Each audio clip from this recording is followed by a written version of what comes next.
തൃശൂർ കൊടുങ്ങല്ലൂരിൽ മകൻ അമ്മയുടെ കഴുത്തറുത്തു. അതീവ ഗുരുതരാവസ്ഥയിലായ വീട്ടമ്മയെ ആശുപത്രിയിൽ പ്രവേശിപ്പിച്ചു. മകൻ ലഹരിക്ക് അടിമപ്പെട്ടാണ് അക്രമം നടത്തിയതെന്ന് പോലീസ് വ്യക്തമാക്കി.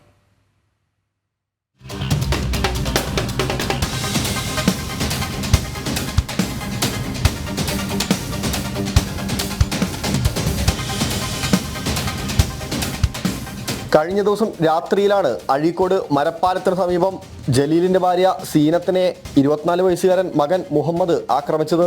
മുഹമ്മദ് ലഹരി ഉപയോഗിക്കുന്നതിൽ നിന്ന് പിന്തിരിപ്പിക്കാൻ മാതാവും പിതാവും ശ്രമിച്ചതാണ് ആക്രമണത്തിലേക്ക് നയിച്ചത്.